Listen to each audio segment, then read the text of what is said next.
convenhamos que, dentre todas as crises pelas quais passa o Brasil, aquela que enfrentamos na esfera econômica é seguramente a mais preocupante e de maiores repercussões.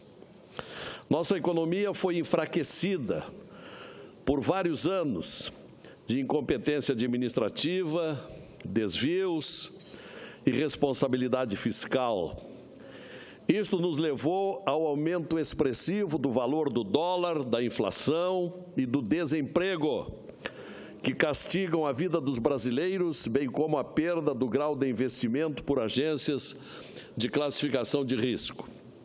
Portanto, foi com preocupação que vi e ouvi o recente comentário do ministro da Fazenda, Henrique Meirelles, de que estamos passando pelo pior período recessivo da história do Brasil, mais grave, inclusive, do que aquele vivido por nosso país durante a Grande Depressão, entre 1930 e 1931, quando vivemos uma retração econômica de 5,3%.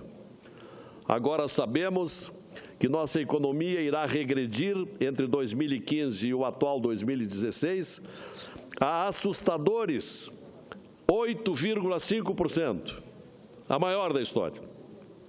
Segundo o economista Simão Silber, professor de economia da USP, nós vamos perder em 2 anos o equivalente a uma década em termos de renda per capita. O trabalho, então, que temos pela frente é gigantesco. Exige responsabilidade e respeito com as futuras gerações, que não devem e não podem pagar pelos erros do passado. Segundo o ministro Meirelles, as despesas públicas subiram 5,8% acima da inflação entre 2007 e 2015. Um verdadeiro abuso. Sabemos que nenhum país sobrevive diante de tamanho desequilíbrio. Assim, a equipe econômica já iniciou movimentos para recuperar nossa credibilidade e confiança. Um primeiro e importante passo é entender que as despesas do governo não podem aumentar acima da inflação. Esse é um conceito básico de disciplina fiscal, que ficou esquecido ao longo dos anos. E mais, é algo que qualquer família sabe: os gastos devem caber no salário mensal.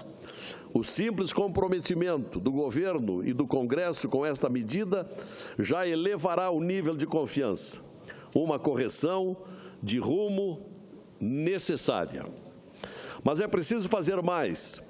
Precisamos cortar despesas e é necessário ir além do corte de ministérios.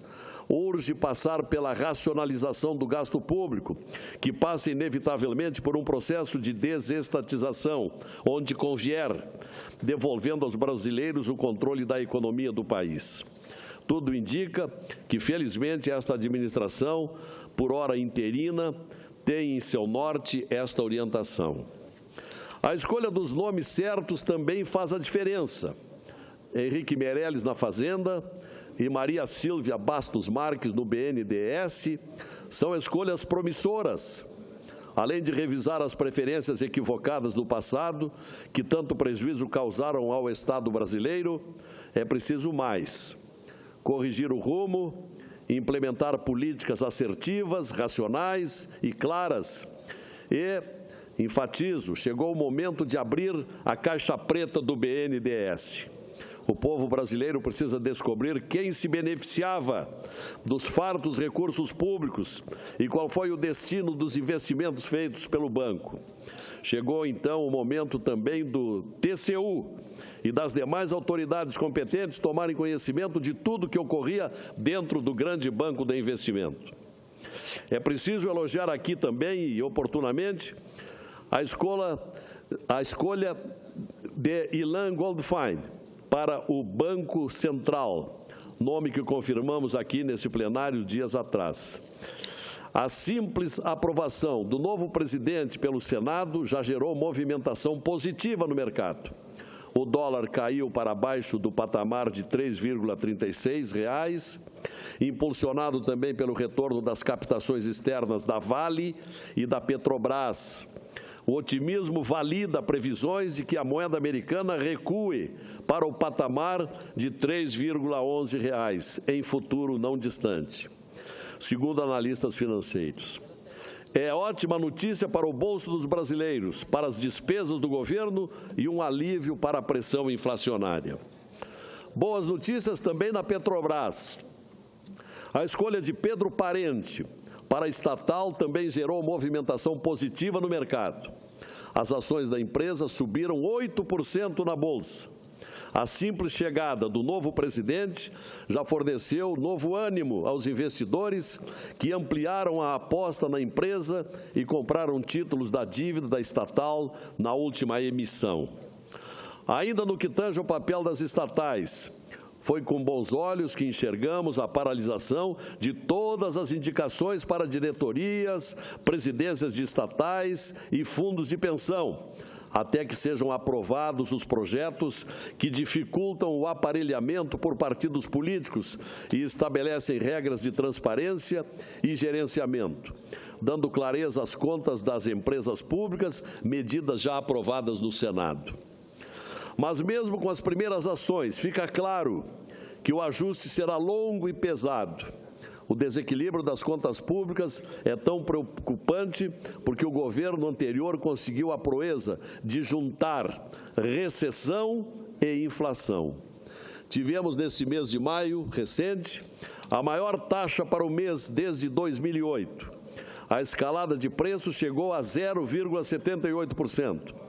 No acumulado de 12 meses, a carestia está em 9,32%, conforme divulgou o IBGE. É mais do que o dobro da meta de 4,5%.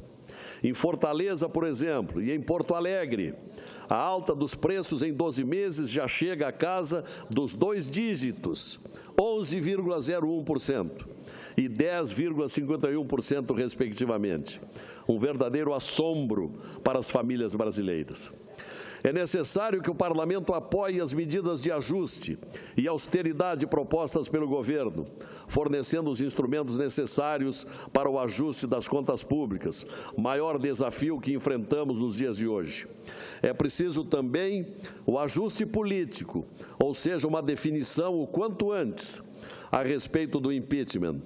O Brasil não pode viver, especialmente em época de ajustes, sob a sombra de uma presidente afastada, especialmente por ter sido o governo responsável pelo naufrágio econômico que enfrentamos. Então, senhora presidente, nossa economia precisa de correção, mas nosso Brasil necessita de depuração. Basta de depressão econômica e de decadência política. Vivemos tempos difíceis, mas esperamos que nos sirvam de lição. Cabe a nós, aqui no Congresso, criar mecanismos legais de controle do Estado, como foi realizado no passado com a Lei da Responsabilidade Fiscal. Somente assim evitaremos futuras maquiagens, aventuras e irresponsabilidades com os recursos públicos, como nos últimos anos. É o que desejava dizer aqui nesta sessão de hoje do plenário do Senado. Obrigado, senhora presidente, e obrigado, senhores senadores e telespectadores.